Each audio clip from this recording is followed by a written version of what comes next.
Eh bien bonjour, on se retrouve une fois de plus au musée de l'armée, pas à l'Arsenal, mais vous commencez à connaître cet endroit, c'est la partie Première Guerre mondiale avec Christophe Pommier. Tu nous as préparé encore une bien belle sélection d'objets, un petit peu, il y a un petit côté un peu brocante, un peu voilà, mais chacun de ces objets qui pourtant ont l'air un peu anodins ont une histoire incroyable, celle des évolutions un petit peu de l'armement de la Première Guerre mondiale et des différentes expérimentations qu'on a pu faire. C'est encore ces histoires que tu vas nous raconter aujourd'hui. Ouais, salut Thibaut. Exactement, je t'ai préparé une petite sélection. Tu m'as demandé des armes insolites. J'ai sorti des armes insolites. Des choses qui sont vraiment de l'armement, voilà, qui interviennent à des périodes on va dire un peu critiques de la guerre. Et puis des essais plus ou moins réussis. On va découvrir ça aujourd'hui ensemble. Ok, alors c'est marrant, j'ai vu qu'il y a deux, trois choses que tu m'as déjà montrées qui sont visuellement originales, mais là j'ai l'impression que tu as été un peu joueur et que tu as pris des choses qui n'avaient l'air de rien, mais qui en fait veulent dire beaucoup. Et je te propose qu'on commence par quelque chose qui m'attire l'œil assez facilement, c'est ces petites aiguilles qui sont là, qui n'ont l'air de rien, elles sont toutes légères.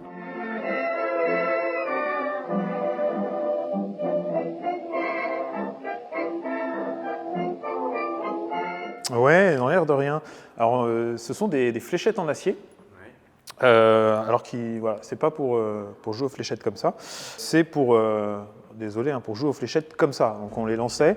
Alors on les lançait par paquet, un paquet d'une dizaine, d'une cinquantaine de flèches. Et en fait, c'était lancé par avion. En 1914, c'est l'aviation militaire, l'aéronautique militaire, comme on dit à l'époque. C'est quelque chose d'assez récent, hein. C'est 1909, les débuts de l'aéronautique militaire en France. Donc on est avec quelque chose qui a 5 ans d'existence. Si on compare par rapport à aujourd'hui, il y a plus de durée d'existence, par exemple, des drones en application militaire aujourd'hui en 2025 que l'avion en 1914. Donc c'est vraiment quelque chose de très très très nouveau. Et en fait, dès le début de l'aéronautique militaire, c'est Clément Ader, l'un des pionniers, si ce n'est le pionnier de l'aviation, qui va formuler cette idée de fabriquer des fléchettes en acier pour les balancer sur les hommes sur la troupe de manière générale depuis les hauteurs du ciel. Hein, il est vraiment dans une promotion de l'avion, il a tout à y gagner de toute façon. Il y a des solutions, c'est intéressant. Que ça sert pour l'observation, mais pas que, et qu'on peut imaginer lancer on va dire des armes, des projectiles, quels qu'ils soient. L'avantage de la fléchette en acier, c'est que ça ne coûte pas très cher, c'est pas dangereux pour l'aviateur, c'est pas très lourd, et puis on peut en balancer plein sur les hommes. Alors ça va être testé en 1910, ça n'a pas donné a priori des résultats très, très intéressants, mais on garde ça dans un coin de la tête. Est-ce que c'est pas trop léger? Parce que là, ça pèse rien, enfin je sais pas comment. Alors comme ça, stylo, quoi. ouais, c'est léger, mais imagine à 100, 200, 300 mètres d'altitude, je ne vais pas faire un cours de physique ici, mais la masse va augmenter de manière exponentielle, et donc se prendre sur le coin du crâne une fléchette quand on est à 2 mètres de hauteur, ça fait déjà un peu mal, c'est pointu, hein, tu peux. Oui, pas pour le coup. Voilà, oui. c'est pointu. Mais quand c'est lancé à 200, 300 mètres d'altitude, là c'est une autre histoire. Je suis en train de me dire qu'il faut absolument que je trouve un avion pour essayer ça. Et donc, en 1914, il va y avoir des largages de ce type de fléchettes, tant par les Français que par les Allemands. Ça n'a pas des effets tactiques on va dire très intéressants. En tout cas, ça ne change aucunement le cours de la guerre. Par contre, ça a un effet moral assez important. Les soldats, ils craignent vraiment ça. Autant se faire tirer dessus, oui, c'est normal, c'est la guerre, on est habitué à ça. Là, il y a quelque chose qui vient du ciel, c'est la troisième dimension, elle n'est absolument pas maîtrisée, même connue par la troupe à ce moment-là. Et ça fait très peur, on est démunis, on ne peut pas se cacher, on ne peut pas se protéger. Et ils ont peur de ça. Et puis l'autre utilisation, ça va être très vite, parce que c'est pointu, les aviateurs vont les lancer aussi contre les ballons d'observation, les saucisses, les Draken, qui sont là pour prendre de la hauteur et observer le champ de bataille, régler les tirs d'artillerie. Et très vite, tu as ta boîte, tu passes avec ton avion au-dessus du ballon d'observation, tu lâches ça. Normalement, à quasiment tous les coups, tu gagnes et tu craques le ballon. et ça va être employé pour ça. Bon, ça reste rudimentaire et très vite, voilà, on va employer des armes de poing, voire des mitrailleuses dès l'année 1914 hein, sur les avions, et on va descendre les ballons d'observation. On va pouvoir tirer sur la troupe ou sur d'autres avions avec beaucoup plus d'efficacité, même si c'est relatif, qu'avec ces petites fléchettes qui donc ont une durée de vie du point de vue militaire assez faible. Mais voilà, c'est intéressant, enfin je trouve. C'est insolite aussi. C'est à la fois insolite mais assez emblématique de ces expérimentations du début de l'aviation. Je pensais que ça avait été utilisé beaucoup plus longtemps, moi, tu vois. Déjà que c'était plus lourd et que ça a été utilisé plus longtemps. Non, c'est vraiment lié à l'année 14. Je ne dis pas qu'on n'en utilise pas en 1915 encore, hein, mais dans ce cas-là, c'est anecdotique. D'accord. Voilà. Écoute, je vais les reposer, même si de la hauteur où on les lâcherait, ça ne risquerait pas grand-chose. Au pire, un peu ton pied, mais c'est tout. Mais tenez, puisque les montres poignées sont devenues courantes pendant la Première Guerre mondiale, et ça, c'était une excellente idée, parlons un peu de notre partenaire du jour, Holzkern. Enfin, je dis partenaire du jour, mais si vous me suivez depuis un moment, vous savez que Holzkern n'est pas le partenaire du jour, mais bien le plus ancien et le plus fidèle de la chaîne. Ce sont des créateurs de montres, lunettes de soleil et bijoux originaux, dont la particularité est d'être faits à partir de matériaux naturels comme le bois, la pierre, les plumes et bien d'autres. Et comme chaque matériau dans la nature est unique, chaque création Holzkern l'est aussi. Ces matériaux sont d'ailleurs collectés de manière responsable et les montres sont assez élégantes et solides pour tenir dans le temps. Ma première a quoi, je sais pas, quelque chose comme 6 ans. Je n'ai jamais rien eu à changer dessus. Pourtant, je peux vous dire que je suis beaucoup parti à l'aventure avec. Bon là, en temps normal, je suis censé vous recommander quelques produits Holzkern pour vous donner des idées, mais comme j'essaye de changer à chaque sponsor et qu'ils ont souvent des nouveautés absolument magnifiques, c'est pas super évident de choisir qu'une chose à vous recommander. Et je vais quand même me lancer, vous voyez ces lunettes de soleil là, c'est leur modèle Achiever en noyer et cuivre. Et c'est bien simple, en été, je ne m'en sépare quasiment jamais, tellement elles sont efficaces et élégantes. J'en ai même une deuxième paire au cas où je risque de perdre la première, c'est dire si je les apprécie. Côté montre, mon coup de cœur du moment, c'est le modèle Racket en œil de faucon et cuir noir. Je trouve qu'elle cache une belle élégance dans une apparente simplicité et c'est parfait pour beaucoup d'occasions.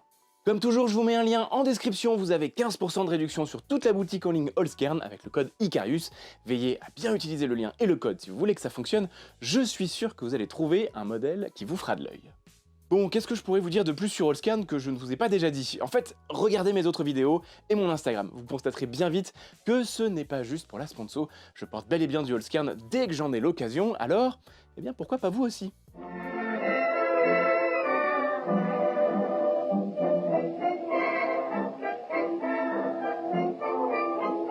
Alors, j'ai envie de te dire, question, quel est le lanceur de ce projectile? Réponse A, ton bras à la manière d'un vortex.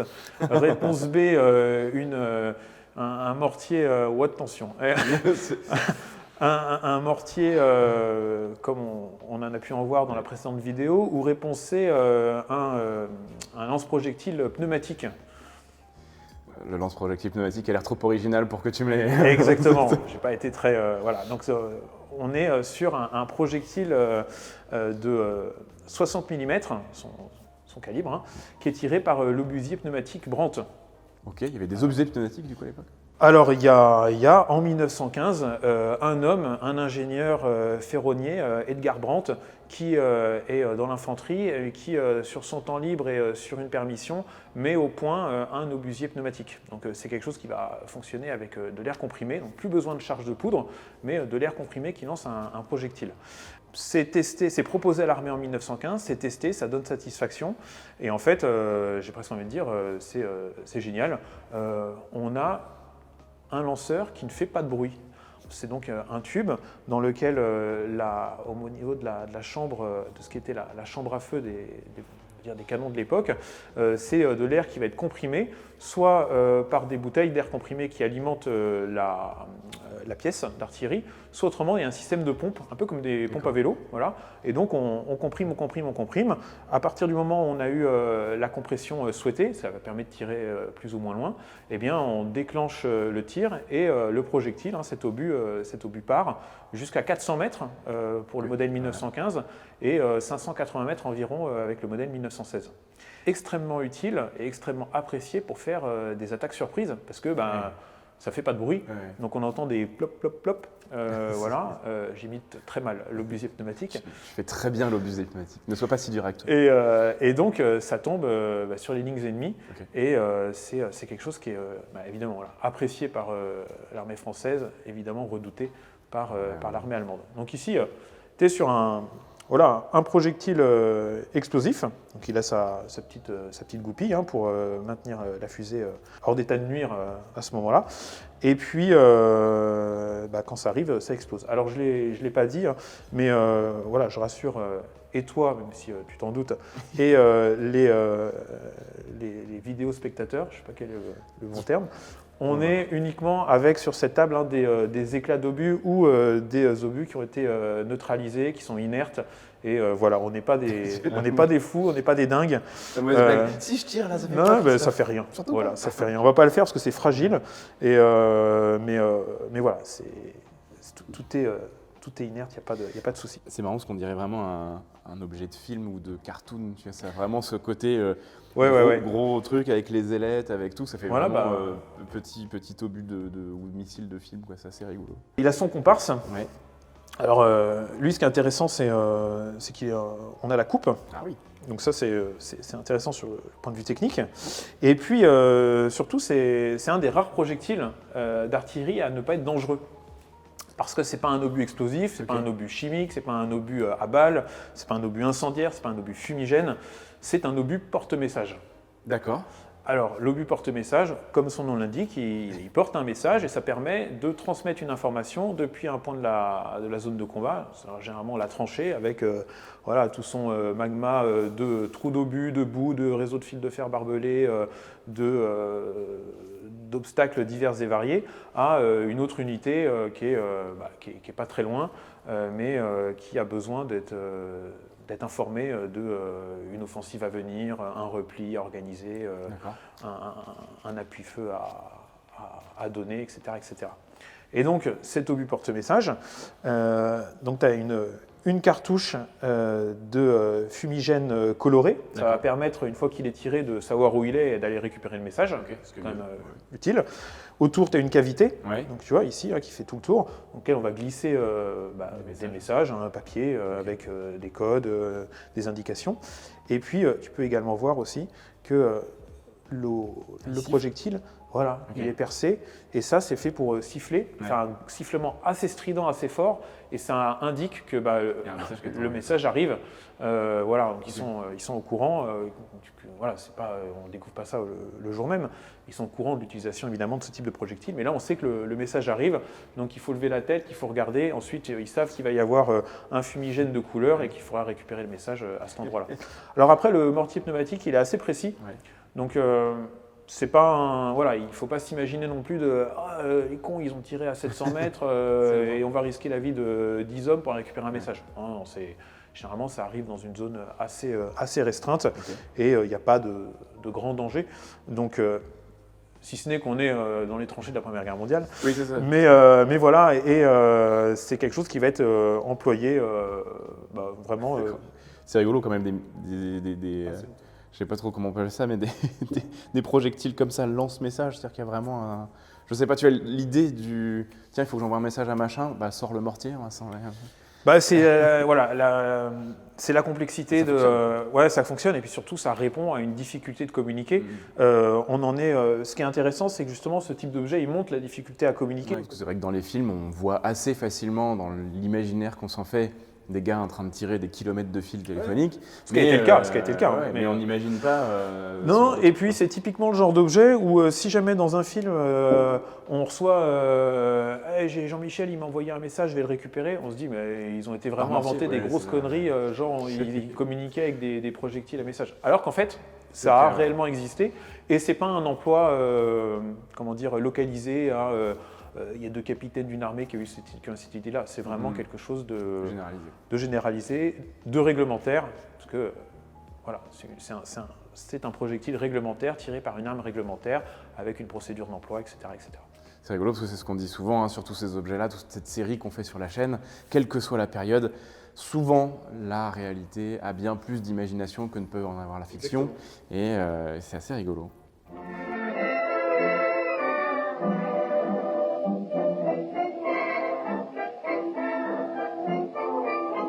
Alors, on avait déjà vu ensemble, là, sur la dernière vidéo, il y a eu un mortier de tranchée un peu expérimental, parce qu'à ce moment-là, c'était 4 bouts de bois et un tube.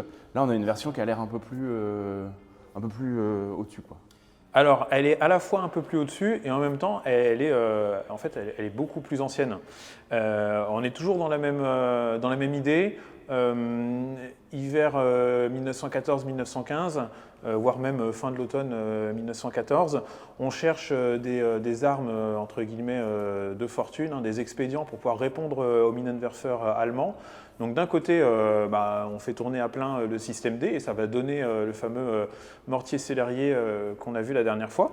Et puis on va également ressortir de l'existant des arsenaux et c'est typiquement le cas de ce mortier.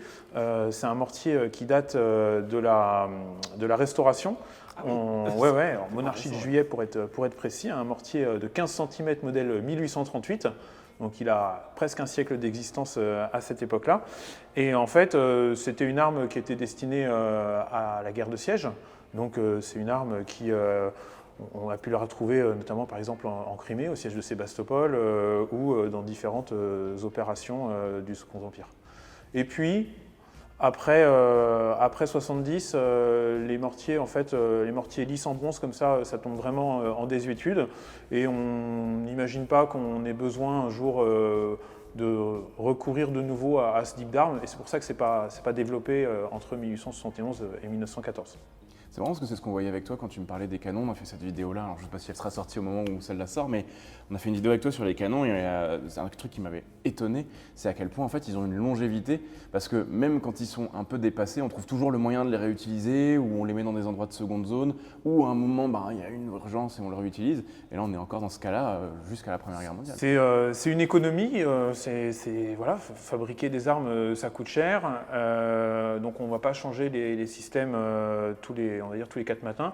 C'est un peu aujourd'hui ce qu'on retrouve avec certaines armes de l'armée française qui sont ce qu'on appelle valorisées, revalorisées. Voilà, on est à la Xème version du VAB, hein, le véhicule avant blindé.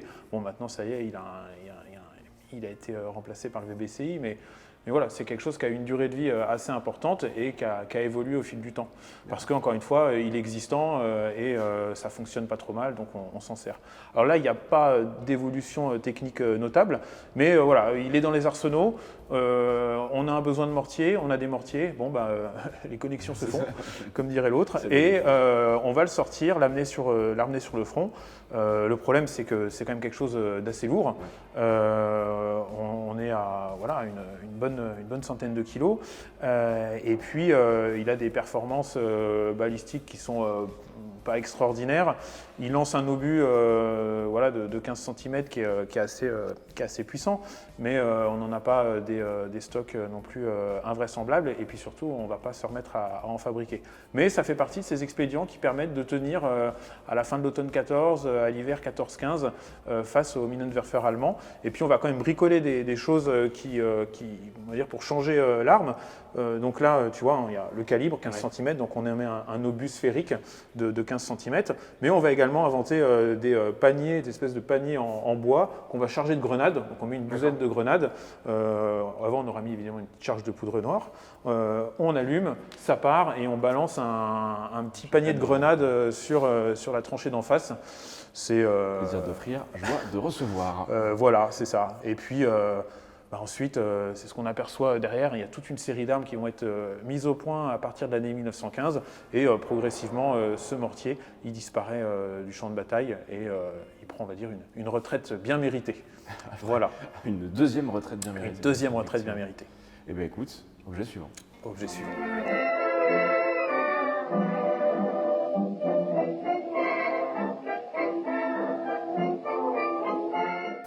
Plus loin de moi, tu as une espèce de... C'est un obus, mais avec une bouteille à l'intérieur. Est-ce que... je soupçonne un truc, évidemment, qui est très emblématique de la Première Guerre, mais tu vas peut-être nous en parler. Voilà, donc je le présente. Tu m'as dit qu'il était fragile, du coup, je vais te le laisser le casser voilà, si jamais c'est toi qui le casse. Pour que tu puisses mieux le voir à la vidéo aussi. Donc, on est sur cet obus-ci et puis son comparse à côté. Là, je montre aussi comme ça. Hein. Je peux le prendre, tu vas dire. Hop, voilà. On est sur... et puis c'est une coupe d'obus, surtout les deux. On est sur une des armes, pour le coup, qui sont assez emblématiques de la Première Guerre mondiale, qui est on va dire la grande guerre des gaz de combat. Et donc, on est sur des obus toxiques. Les gaz de combat, de manière vraiment militaire, c'est utilisé à partir de 1915. Janvier 1915, les Allemands font un test sur le front de l'Est, c'est pas concluant. Et puis avril 1915, sur le secteur d'Ypres, là il y a vraiment un largage de chlore qui est malheureusement extrêmement efficace, même si il ne donne pas lieu à une rupture du front. Les Allemands eux-mêmes sont étonnés des effets. Et donc à partir de là, à partir du printemps 1915, il va y avoir une course d'un côté à la protection, notamment pour les Alliés. Voilà, il faut se protéger de ces gaz, donc ça va être toutes ces compresses, ces lunettes, puis ces masques qui vont être mis au point. Et puis, il faut aussi, entre guillemets, rendre aux Allemands la monnaie de leur pièce. Il est hors de question que la France, l'Angleterre et les autres belligérants restent, on va dire, les bras croisés et montrer que leur industrie chimique elle est incapable de répondre à celle des Allemands. Et donc on va travailler à des réponses. Ces réponses, elles arrivent assez vite, dès l'été 1915. La principale barrière, elle n'est pas tant scientifique et industrielle que morale. Voilà. Gaz de combat, normalement, on ne les utilise pas. Alors après, chacun se renvoie la balle. Les Allemands utilisent des gaz de combat parce qu'ils considèrent que les Français avaient utilisé des grenades lacrymogènes, qui en fait étaient des grenades de maintien de l'ordre, qui avaient été utilisées en 1914, et ils avaient dit « Ah, c'est une rupture de l'interdiction », alors que voilà, les Français disent « Bah non, c'est du maintien de l'ordre, c'est pas létal. » Voilà. À l'été 1915, on met au point en France les obus au phosgène.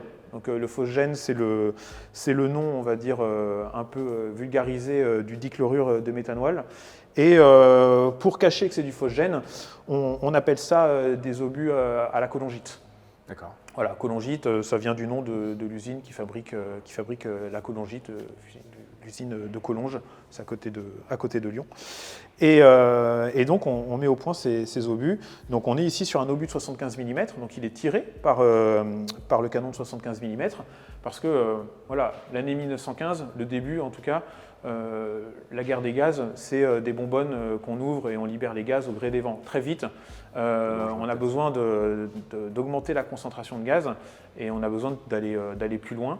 Et donc, ça va être l'artillerie qui va devenir le vecteur de la guerre des gaz. Donc, on prend des obus, on les travaille différemment. Notamment, les parois internes reçoivent des vernis spéciaux pour pouvoir accueillir un chargement toxique sans que ça abîme l'acier. Et puis, voilà, on refait l'étape de tir parce que le poids change, etc. etc. Et très vite, en fait, c'est l'artillerie qui va devenir le principal vecteur de la guerre des gaz, voire l'unique vecteur de la guerre des gaz, avec de l'artillerie de campagne comme le 75, comme le 105, avec l'artillerie de tranchée aussi. Le crapouillot tire des bombes remplies de liquide toxique. Le gaz, il est sous un état solide dans l'obus, soit c'est vraiment solide, soit c'est épateux, soit c'est liquide. Et ça va être l'explosion et la montée de chaleur qui va lui rendre un état gazeux et donc avoir des gaz. Mais il ne faut pas imaginer qu'ici c'est rempli avec du gaz sous pression ou quelque chose comme ça. Donc le phosgène, on est sur un gaz asphyxiant, suffocant, qui va tout simplement asphyxier le soldat. Deux inconvénients, c'est une létalité assez importante, c'est 80-85% des décès de la guerre des gaz sont dus à un gaz asphyxiant type phosgène. D'accord. Donc c'est vraiment quelque chose qui est très répandu en 1915, 16, 17, 18. Deux problèmes pour le phosgène. Le premier, c'est que c'est un gaz qui est plus léger que l'air, extrêmement volatile. Donc on a besoin d'en tirer beaucoup pour avoir une saturation de l'espace visé et un effet vraiment important. Et puis deuxième problème, vraiment d'ordre militaire, mais qui est terrible pour les hommes, c'est que c'est un gaz qui n'a pas des effets immédiats. En fait, au début, les soldats ne sont pas super gênés. Par contre, le corps ingère ça et les effets, ils arrivent grosso modo entre 12 et 24 heures après. Il y a une phase où on est asymptomatique. Donc le problème, c'est que le soldat, il continue le combat. Il n'est pas gêné par les gaz. Par contre, après, c'est horrible. Il y a irritation des voies respiratoires, suffocation et asphyxie avec très souvent la mort au bout. C'est souvent ce qu'on voit dans les films, de toute façon, ce genre de gaz. C'est ça, mais il n'est pas, avec le phosgène, il n'est pas immédiat. Ouais. Donc en fait, il y a tout un moment où on tire, et les soldats, ils peuvent continuer à se battre. Donc l'idée, c'est de faire des grosses préparations d'artillerie, où on tire, on attend, mais pendant ce temps-là, on continue de tirer, et puis ça y est, là, ils sont malades, ils sont évacués, et entre guillemets, l'attaque, elle peut commencer. Et puis le timing qui est plus complexe. Et comme c'est un gaz volatile dit non persistant, une fois qu'on a fini de tirer, le gaz il met assez peu de temps à s'évacuer et l'armée adverse peut attaquer et prendre les positions. D'accord. Voilà. Et c'est un petit point aussi sur la production. Là, j'ai revu ça en préparant la vidéo. Il y a peu d'ateliers de chargement d'obus toxiques en France et une grande partie sont concentrés en région parisienne. Et donc les obus de ce type, ils sont chargés à Aubervilliers et à Vincennes. D'accord. Voilà, donc c'est pas des villes qu'on associe forcément au premier état d'esprit à la Première Guerre mondiale. Voilà, c'est Aubervilliers, Vincennes. Et puis à la fin de la guerre, il y a deux gros ateliers de chargement qui sont inaugurés dans l'Isère, à Pont-de-Claix et à Salaise, si ma mémoire est bonne, parce que c'est une région aussi qui a encore aujourd'hui des grosses capacités d'industrie chimique. D'accord. Voilà.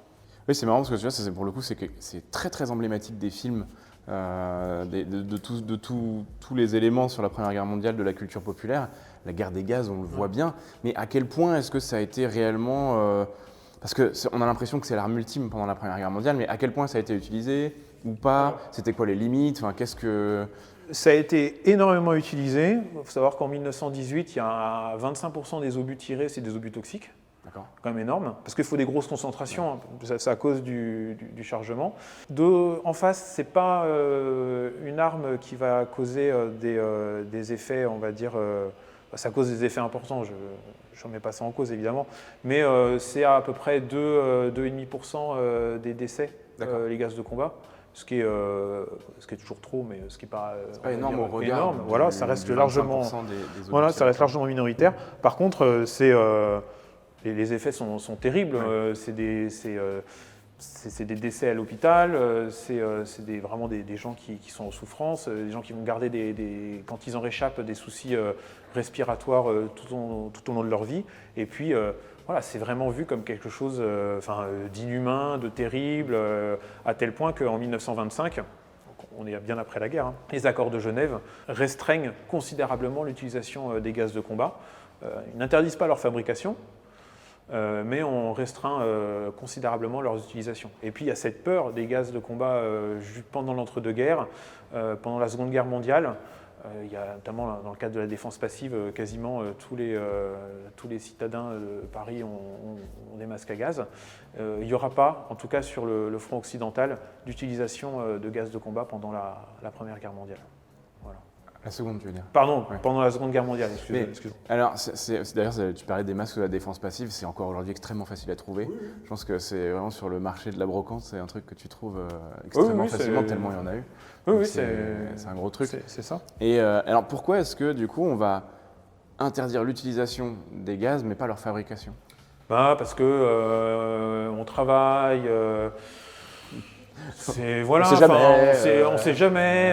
Et puis pour d'autres applications civiles, c'est intéressant de travailler sur les gaz, etc. Enfin, voilà. Par exemple, le phosgène, c'est un gaz qui est extrêmement utilisé dans l'industrie aujourd'hui, pas pour tuer des gens ou des animaux, mais parce que ça a des propriétés par rapport à des fabrications métallurgiques qui sont utilisées. Et puis d'autres vont être utilisés pour à d'autres fins chimiques, notamment dans le cadre de pesticides. Voilà. Alors, j'ai pas parlé, mais de celui-ci, on va y venir. Là, un gaz asphyxiant, non persistant sur le champ de bataille, et ici, à l'inverse, quelque chose plus rudimentaire, parce qu'on est vraiment sur du liège avec une bouteille au milieu, quoi. C'est pas du liège, Ok. non, c'est parce que c'est pour simuler l'explosif qui va ok, faire d'accord. détonner l'obus. Et donc, encore une fois, on n'est pas des fous. Et voilà, en fait, c'est vrai qu'on dirait du liège. Alors, tu vois, si je rapproche, c'est du sable collé. D'accord, ouais. Tu vois. Donc ça, on est sur un obus allemand, dit, on va dire vulgairement, un croix bleue, parce que Il y a une il croix a bleue une croix dessus. bleue. Voilà, les Allemands, ils distinguent leurs sympa, obus avec des croix de couleur, des croix vertes, c'est de l'asphyxiant, des croix bleues, on va y venir, et puis des croix jaunes, j'en parlais aussi un petit peu, le fameux gaz moutarde. Donc le croix bleu, c'est en fait un chargement à l'intérieur de la bouteille en arsine, un élément chimique qui va irriter fortement les voies respiratoires, qui va faire tousser les soldats et donc les démanger aussi. Et donc ils vont vraiment être obligés d'enlever leur masque. Ah, d'accord. Et ça passe à travers les masques, ça? Ouais, ça passe à travers les masques et voilà, ils sont obligés, ils vomissent. Donc ils pas dans ton masque, ils toussent trop, voilà, donc ils enlèvent leur masque. Bon, ok, très bien, ils enlèvent leur masque et ensuite qu'est-ce qui se passe? Ensuite, qu'est-ce qui se passe? On balance une deuxième vague d'obus chimiques et là on balance des asphyxiants ou des vésicants. Et comme ils n'ont pas leur masque, ils sont hyper vulnérables et donc on peut attaquer. Des vésicants, qu'est-ce que c'est?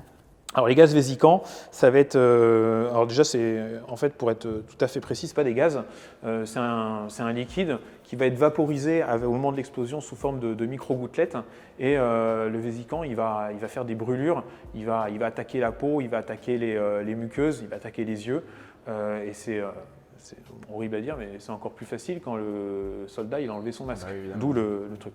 Le vésicant le plus connu c'est le gaz moutarde. C'est le nom que les Anglais donnent au sulfure d'éthylhdichloré. Les Français l'appellent hypérite. Alors, gaz moutarde parce qu'il sent très fort la moutarde, hypérite parce qu'il a été utilisé la première fois autour d'Ypres et par les Allemands. Et donc, c'est pas un gaz, on appelle ça gaz par commodité de langage, mais voilà, c'est lui qui va faire les blessures les plus horribles, les plus visuelles, avec voilà, des soldats qui ont la peau, quand on voit des soldats avec la peau complètement déformée, brûlée, c'est dû au gaz moutarde. Et pour le coup, il n'y a pas de protection, parce que vraiment adéquate. Très vite, c'est les Allemands qui font le premier, très vite on se dit c'est quoi ce truc, c'est vachement bien, il nous faut la même chose. Ouais. Et donc on synthétise une formule à peu près équivalente en France, les Anglais font la même chose, etc., etc. Et ça, ouais, c'est quelque chose qui va, pareil, sur le plan mental, moral, considérablement marquer les soldats. Donc, tu as un premier bombardement finalement avec ce qui incite les soldats à enlever leur masque, et ensuite, seconde salve, mais là avec des gaz ou des projections qui sont plus agressives, et le fait qu'ils aient plus de masque à gaz vient à côté, c'est encore pire, quoi. Ouais, alors ça c'est une doctrine d'emploi, j'ai envie de dire, parmi d'autres. Okay. Parce que ne faut pas s'imaginer que les soldats se disent « Oh tiens, on va envoyer des gaz de combat, voilà ». C'est pensé vraiment dans le cadre de la préparation des offensives. Et voilà, comme toutes les armes, il y a une doctrine d'emploi, il y a tout un, comment dire, le mot n'est pas juste, mais il y a tout un jeu de possibilités où on choisit de croiser tel et tel type d'effet en fonction du terrain, en fonction de la météo aussi. Les gaz n'ont pas on va dire, la même puissance de fonctionnement parce qu'il pleut pas, il fait moins 10, il fait 35 degrés, il y a du brouillard, il y a de l'humidité, etc., etc. Donc en fonction de la météo, en fonction du vent, en fonction de l'effet que l'on veut, si on veut préparer une attaque, on va utiliser des choses qui vont se disperser assez vite, sinon on arrive et on va être soi-même gêné par les gaz. Si on veut juste interdire à l'ennemi une zone, on va utiliser des gaz qui vont avoir une forte persistance dans l'air, qui vont rester actifs pendant 24-48 heures, parfois plus. Et la zone va être interdite. On n'a pas forcément envie d'y aller, mais on veut surtout que les autres n'y aillent pas, parce que c'est un point stratégique, parce qu'on veut les amener autre part, on va pouvoir les prendre en zenaille ou je ne sais quoi. Voilà. Et donc il y a toute une doctrine d'emploi des gaz, enfin des obus toxiques pour être plus précis. Et donc on peut combiner les effets en fonction de ce qu'on veut faire, en fonction de ce qu'on dispose aussi.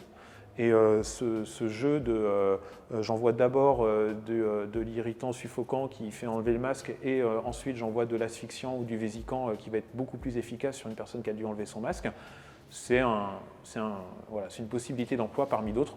Pas tous les détailler ici, mais voilà, ça fait partie du panel de ce qui est possible. Ouais, voilà, c'est ça. Ok. C'est marrant parce que j'étais en train de me dire que ça ferait vraiment une vidéo à part. On pourrait. Après, c'est les objets là qui vont manquer. Ici, on est sur des choses qui sont assez rares, qui ont été en plus restaurées par le service du déminage. Ça donne aussi l'idée de à quoi pouvait ressembler un obus. Ils sont colorés. Ouais. On n'imagine pas forcément ça. On imagine les obus, ils sont gris métal. Et puis voilà. En fait, non, il y a plein d'obus. Donc on met des systèmes de couleurs parce que dans le feu de l'action, parce qu'il pleut, parce qu'il fait nuit, parce qu'il y a du brouillard, parce qu'on est bombardé, parce qu'il y a de la fumée, parce que c'est plus facile aussi qu'un code couleur, on utilise encore aujourd'hui des codes couleurs. Et bien, quand c'est jaune, c'est de l'explosif, quand c'est rouge, c'est de l'obus à balles, quand c'est vert, c'est un obus toxique. Les bandes blanches, là ici, il y en a une, donc on est sur du phosgène. Ça va plus vite pour ne pas se tromper, que ça soit en atelier de chargement, que ça soit dans toute la chaîne logistique. De la distribution à l'intérieur, jusqu'au champ de bataille, on sait ce qu'on utilise, tant en France ici pour celui-là, que en Allemagne avec ici bleu et jaune avec la croix bleue pour cet obus chargé à l'arsine. C'est marrant parce que c'est marrant. Non, c'est pas marrant parce que les gaz, on peut faire plein de blagues sur plein de trucs et tout ça, mais les gaz de combat tout de suite, on a moins envie de faire des blagues, c'est moins. Non, c'est. Ça reste justement là. Déjà à l'époque, c'était quelque chose, mais dans l'inconscient collectif, le gaz de combat, dans l'idée, c'est encore tellement fort comme psychologiquement que en fait, on n'a pas envie de faire des blagues sur celui-là. Non, et tout à l'heure, hors caméra, tant pis, je te balance. Tu m'as fait un petit jeu de mots sur le fait que j'étais pas sarin avant de manipuler cet objet. Quand on voit ces fameuses attaques au gaz sarin qu'il y a eu au Japon à la fin du XXe siècle, si ma mémoire est bonne, tout le monde en a parlé. C'était terrible, parce que c'était terrible, mais aussi parce que c'était un gaz qui a tué des gens dans une station de métro ou dans le métro, je ne me rappelle plus. Mais il y avait le fait que, ça renvoie aux horreurs de la Première Guerre mondiale, etc. Et de toute façon, de manière générale, aujourd'hui, tout ce qui est nucléaire, radiologique, bactériologique, chimique, on n'est pas serein. Oui, c'est ça, on n'est pas serein. Pas du tout. Mais tu vois, c'est rigolo, petite anecdote, il y a quelques années de ça, j'étais dans le métro et il y avait eu du gaz lacrymogène à ce moment-là. Pas forcément beaucoup, mais une énorme panique des gens qui tout de suite pensaient à du gaz de combat et que c'était quelque chose soit terroriste, soit un accident, soit quelque chose. Il y a vraiment cette espèce de réflexe du gaz dès qu'on se retrouve dans une situation qu'on ne connaît pas et qui peut y faire penser. Donc c'est vrai que fatalement, on n'a pas envie de faire des blagues, à part évidemment que tu n'étais pas ça. Et voilà. Eh bien écoute, objet suivant, tu as tout un panel ici de shrapnel, mais qui sont un peu gros par rapport à ceux que j'ai déjà vus. Oui. Je pense que ce n'est pas anodin.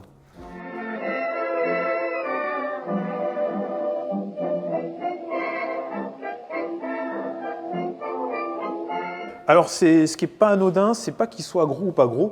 Ouais. C'est leur origine. On est en 1918. Les Allemands viennent d'enfoncer le front à l'ouest. Et puis, afin de faire plier le plus vite possible les Alliés, en particulier les Français, ils savent que les... Comment ? Je viens de me spoiler un peu en lisant l'étiquette, je vais la reposer. Pas de souci. C'est pour ça que j'ai fait les Allemands vont reprendre des vagues de bombardements de Paris, des bombardements de terreur, afin de conduire les Parisiens, les civils, à demander la paix à leur gouvernement. Et Ils avaient déjà bombardé Paris en 1914, en 1915, en 1916, en 1917, avec des avions, avec des zeppelins. Ils ont également bombardé Calais, Dunkerque, ils ont bombardé Londres. Le problème, en face, il y a eu une réaction et donc Paris est défendu. Il y a des défenses antiaériennes, des zones de guet, etc. C'est très très bien organisé. Et donc, l'industrie allemande met au point un canon à très longue portée qui va être appelé, plusieurs noms, mais notamment le plus connu, c'est les Pariser Kanonen. Il y a aussi le canon de Guillaume en référence au Kaiser. Et ces canons à très longue portée, c'est 120 km, donc c'est du jamais vu à l'époque. Mais vraiment, on est sur un moment où les armes qui ont la portée la plus longue, on atteint, on va dire, les 40 km à peu près. 120, c'est le triple. Donc quand les premiers obus d'artillerie tombent sur Paris, fin mars 1918, personne ne comprend. On imagine que ça vient d'un avion qui est à des niveaux stratosphériques, à un nouveau type de zeppelin ou je ne sais quoi. Très vite, le laboratoire central de pyrotechnie de la ville de Paris récupère des éclats et puis ils vont assez vite comprendre que ça ressemble à des éclats d'obus. Et puis il y a des recherches par le son qui conduisent à dire ça doit être des canons. Donc en fait, je crois au bout de 48 heures à peu près, on sait que c'est pas un avion de nouveau modèle, c'est pas un super zeppelin, c'est pas je ne sais quoi, c'est un canon à très longue portée. Il y a un cheminement aussi intellectuel, on se dit mais attends, c'est un canon, ils ont quand même fait un canon qui tire à 120 km, mais c'est pas possible. Si, c'est possible. Non, c'est pas possible. Si, c'est impossible. Devant le fait accompli, malheureusement. Voilà. Donc il y aura plusieurs campagnes de tir entre mars 18 et août 18 de ces canons qui vont être installés à plusieurs endroits, mais notamment autour de Crépy en Valois. Après la contre-offensive de la Marne, les canons vont être démontés et rapportés en Allemagne. Et au moment dans la période entre le 11 novembre 1918, l'armistice, et le 28 juin 1919, la signature du traité de Versailles, en fait, les Allemands vont complètement supprimer, détruire ces canons, détruire les plans. Donc il y a aujourd'hui plus de vestiges matériels de ces pièces. Il reste certains encuvements en béton dans l'Aisne, sur les positions de tir. Ok, donc ils démontent tous les canons, ils font en sorte que les traces de tout ça disparaissent, mais pourquoi est-ce qu'ils ont ressenti ce besoin impérieux de le faire? Est-ce qu'ils l'ont fait pour d'autres choses ou c'est... L'idée, c'est vraiment ça tombe pas dans les mains des Alliés. D'accord. Voilà, c'est entre guillemets secret professionnel, si je puis dire, et ça tombe pas entre leurs mains, ils récupèrent pas cette technologie-là. D'accord. Et de fait, on la récupère pas, ce qui n'empêche pas les Français de continuer à travailler aussi la très longue portée. Comme pour les gaz de combat, la France aussi, il y a une course à l'échalote nous aussi on est capable de faire aussi bien. Et donc on travaille sur la très longue portée pendant l'entre-deux-guerres et on arrive dans les fin des années 20, début des années 30 à concevoir une pièce qui a une portée de tir de 130 km. D'accord. Et c'est juste que ça va rester vraiment à l'état de prototype. Il n'y aura jamais d'application militaire et là aussi ça va être détruit. D'accord. Mais en cas de conflit, on est capable de répondre, on est capable de vous bombarder de très loin et de faire des dégâts au moins aussi importants que ceux que vous avez infligés en 1918. Une espèce d'équilibre de la terreur, quoi. Oui, c'est de ça, même si ce n'est pas une terreur bien terrorisante, on va dire du point de vue stratégique. L'impact stratégique des bombardements sur Paris de 1914 à 1918, il est globalement nul. Il y a une peur quand même dans Paris, mais jamais il y a eu de demande vraiment ferme de arrêter la guerre, on n'en peut plus, il faut se rendre, etc. etc. C'est plutôt, voire même l'inverse, et continuer, on lâchera pas. Okay. Mais ce n'est pas propre à la France, c'est globalement pareil. C'est les bombardements de terreur de la Seconde Guerre mondiale par la suite, c'est le même principe. Alors ce n'est pas non plus stratégiquement, il n'y a pas de basculement. c'est quand même des choses qui ont, on va dire, bien fonctionné malheureusement.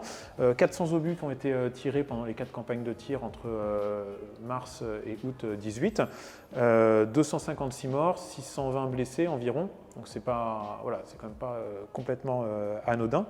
Et puis un souvenir très, très marquant qui fait que voilà, sur ces obus, on sait en partie d'où ils viennent. Ouais, voilà, c'est des choses qui ont été ramassées par des habitants, conservées, données dans les années qui suivent ou après la Seconde Guerre mondiale au musée. Donc ici, voilà, tu peux lire. Il y a marqué éclat d'obus de la Bertha, dernier projectile tiré sur Paris le 2 août 1918 à 2h10 de l'après-midi, c'est très précis. Voilà. Tombé rue Mathieu. Alors, ce n'est pas le dernier, parce que le dernier tir contre Paris, et la région parisienne, c'est le 9 août 1918. Mais voilà, tout est indiqué, etc. etc. Et puis, on est aussi face à une petite, entre guillemets, erreur terminologique. Ce que les Parisiens appellent la Grosse Bertha en 1918 n'est pas ce que les Allemands appellent la Grosse Bertha en 1914. C'est deux pièces bien différentes. Le Pariser Canon, faussement appelé Grosse Bertha, c'est donc une pièce à très longue portée de 210 mm de calibre. La Grosse Bertha, c'est un obusier de 420 mm de calibre. C'est pas la même chose, qui a une portée de tir d'une quinzaine de kilomètres maximum et qui a un principe d'emploi tout à fait différent. On va en parler dans la suite de la vidéo d'ailleurs. Par exemple, ces deux éclats d'obus, tu vois, alors ici, qui ont été montés, on va dire, de manière à faire un souvenir avec une photographie, un petit texte, bombardement de Paris par pièce à longue portée, éclat d'obus trouvé dans la fabrique Barrican et Mar. On est au 127 rue Oberkampf, le 24 mars 1918. Donc c'est le deuxième jour des bombardements qui ont commencé le 23 mars. Et tu as ces deux obus. Alors il y en avait deux autres, ça faisait un petit cadre. Tableau, voilà. Donc voilà, c'est en soi, sur l'obus en lui-même, rien d'extraordinaire, mais ce sont les obus du Pariser Canon qui ont frappé Paris en mars 18. C'est la volonté de souvenir déjà. Complètement. Ils ont conscience que c'est exceptionnel. Ah oui, oui. L'exceptionnel. Paris, voilà, on n'est pas à l'abri. Pourtant, on est à l'arrière, mais on n'est pas à l'abri. On peut mourir à Paris comme on peut mourir au front. D'accord. Un petit peu exagéré quand même. Regarder, mais on peut quand même mourir d'un obus en habitant dans le 11e arrondissement ou le 8e. Comme on meurt d'un obus, j'ai envie de dire, au fond de sa tranchée, en première ou en deuxième ligne, sur l'Aisne, la Somme, la Champagne, etc. etc. C'est aussi voilà, cet ensemble de 5 obus, tu vois, éclat d'obus Bosch, évidemment. 166 rue de la Chapelle, le 12 avril 1918. On est sur la deuxième campagne de tir. Et voilà, ça a été ramassé, conservé et puis offert au musée de l'armée par la suite. C'est le cas aussi de celui-ci. Donc là, on voit bien les rayures de l'obus qui sont faites par lame rayée du canon. Et voilà cet éclat. C'est un beau morceau. Ouais. Et alors, est-ce que, parce qu'évidemment, là, c'est au moment où on tourne cette vidéo, nous avons vécu il y a environ une semaine ou deux le fait qu'on retrouve des munitions Gare du Nord, je crois que c'était. Il y a encore comme ça des morceaux d'obus ou des obus de la Première Guerre mondiale qui traînent dans Paris? C'est compliqué à dire. J'ai envie de dire. J'aurais envie de dire à la fois oui et non, comme c'est une réponse qui ne satisfait personne. C'est pas impossible. Je vais pas te dire non, il y a trop longtemps, il y a eu trop de chantiers, etc. pour que dans 3 semaines, quelqu'un dise j'ai des éclats d'obus, ça correspond à un endroit qui a été atteint en avril, en juin, en août 1918. Mais c'est vrai que ça fait plus d'un siècle. C'est des choses qui ont globalement explosé. Très vite, à chaque fois, les services municipaux interviennent parce qu'il peut y avoir des incendies, parce qu'il y a des morts, qu'il y a des blessés, et c'est nettoyé, entre guillemets. Voilà. Après, on n'est pas à l'abri d'eux. C'est pas impossible. 80 ans après, on retrouve des bombes non explosées de la Seconde Guerre mondiale. Donc, voilà. Ce serait extraordinaire à tout point de vue. Mais rarissime. D'accord. Bon, eh bien écoute, objet suivant. Objet suivant.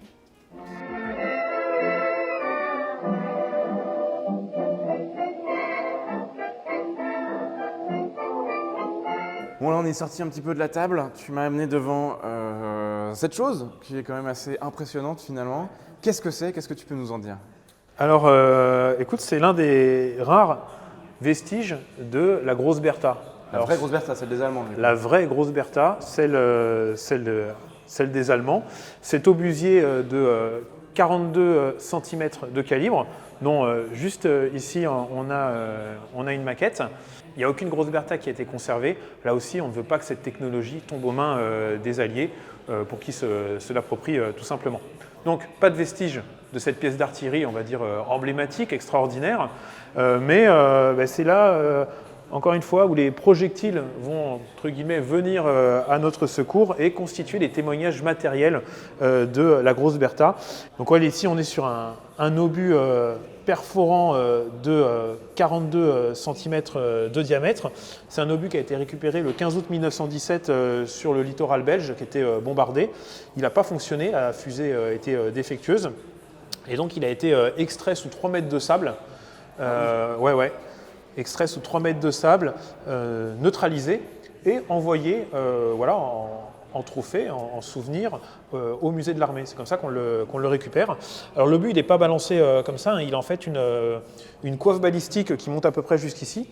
Donc c'est une coiffe grosso modo en tôle, hein, qui a juste une utilité aérodynamique pour augmenter la portée, la précision de l'obus, et elle se désintègre évidemment au moment de l'impact. Et ensuite, c'est vraiment le chargement explosif, l'acier, qui vont faire des dégâts énormes. Et tu vois ici sur la ceinture de l'obus, hein, il a bel et bien été tiré. Ça, c'est ce qui nous permet de le savoir, au-delà du récit de sa récupération. Et donc, ça constitue, entre 1914 et 1918, le calibre le plus imposant utilisé par les Allemands, de manière générale par les belligérants. Les Français mettent au point à toute fin de la guerre un obusier de 520 mm, mais il n'entre pas en service. Cet obusier, il répond à vraiment un vrai enjeu on va dire, tactique et stratégique pour les Allemands. Autant le budget de 520 français, il y a un peu un côté, on veut un plus gros truc pour montrer qu'on est les meilleurs et faire des gros dégâts. Alors que là, ça a été conçu à la fin des années 1900, tout début des années 1910, et on est sur une pièce de gros calibre qui est destinée à vraiment pilonner, défoncer les forts belges et français qui protègent les frontières.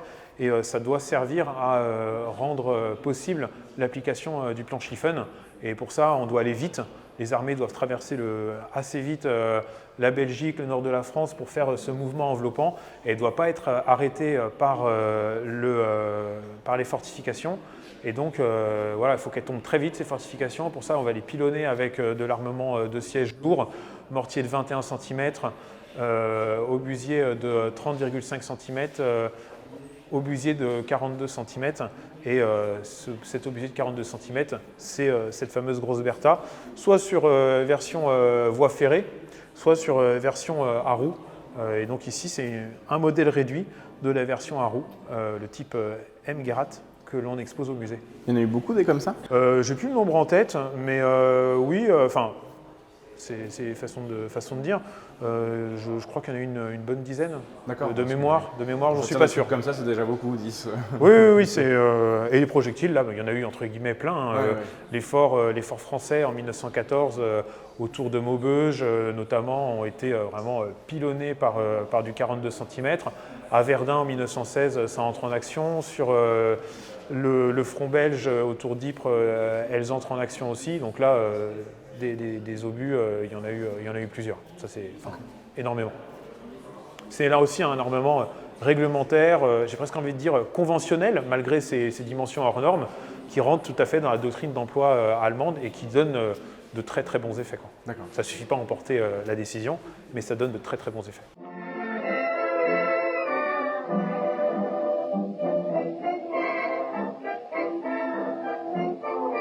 Ok, on s'est éloigné un petit peu de la table, Christophe, parce que tu as cet objet-là qui est un peu particulier. Qu'est-ce que c'est? Alors c'est l'une des nombreuses fausses bonnes idées de la Première Guerre mondiale. On en a déjà vu dans cette vidéo, dans celle d'avant, hein.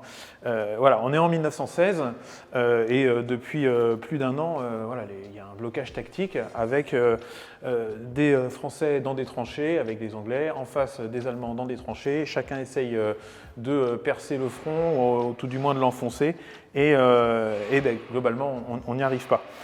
Et le front, les tranchées, il y a énormément de réseaux de barbelés, c'est ça qui ralentit la progression des troupes.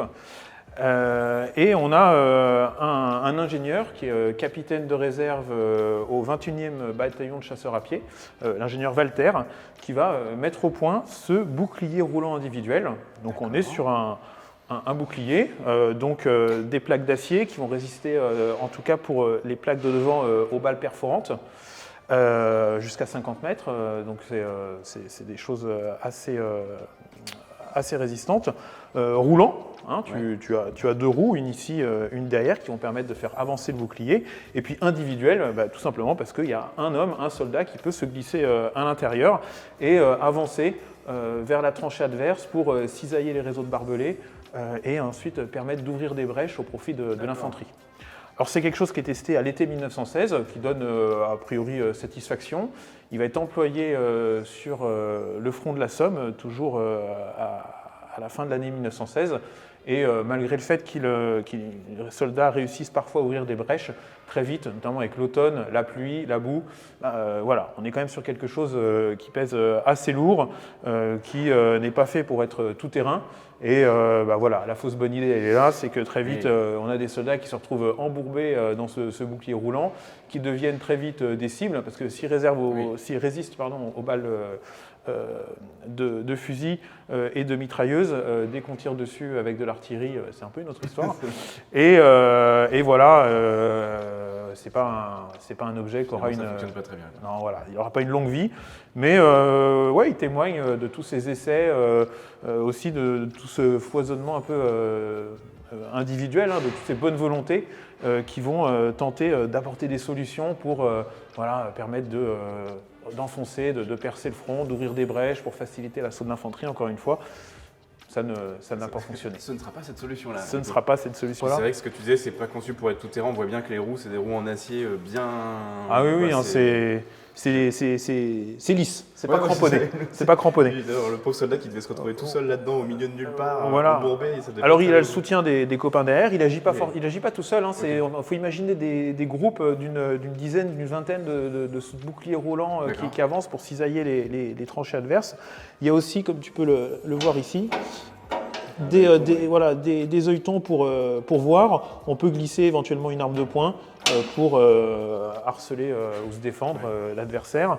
Et puis voilà, ça ne sera pas celle-là. Ça partait d'un bon sentiment, mais comme tu dis, ça ne sera pas celle-là. Il faudra faire la même chose en plus grand et avec un moteur, et ça va probablement aider un petit peu. Ça arrive bientôt. Okay. Ça arrive bientôt, mais voilà, c'est pas ça. Christophe, merci pour ce petit tour d'horizon encore une fois. Alors il y a beaucoup de choses à dire sur la Première Guerre mondiale, évidemment, des choses expérimentales, des choses qui finalement donnent de l'ouverture sur des sujets plus larges. Mais merci de nous avoir fait découvrir encore quelques éléments. C'était un plaisir, comme toujours. Je t'en prie, plaisir partagé. Et puis, ouais. On fera peut-être d'autres sujets, parce que comme je disais, il y a d'autres choses à dire sur la Première Guerre. Et en off, on était déjà en train de se dire mais ce serait bien de parler de ça, puis il y a ça, puis il faudrait qu'on se parle de ça, puis pourquoi pas ça, et tout ça. Donc n'hésitez pas à nous dire en commentaire si ça vous a intéressé. Évidemment, on refera des choses autour de ça. C'est vrai que les objets originaux, c'est toujours l'occasion de parler de choses plus larges, je le disais un peu juste avant. Donc, vraiment, n'hésitez pas à nous dire si ça vous plaît. Et puis, on refera des petits sujets. Merci encore à Allskern de soutenir aussi fidèlement cette chaîne depuis des années. Allez voir leur création grâce à mon lien en description. Pour rappel, vous avez 15% de réduction sur ce catalogue en utilisant mon code ICARIUS. Alors, laissez-vous tenter. En attendant, likez, commentez, partagez la vidéo comme d'habitude. Et puis nous, on se retrouve dans 2 semaines pour un nouveau sujet. Mais d'ici là, n'oubliez pas que l'histoire est vivante.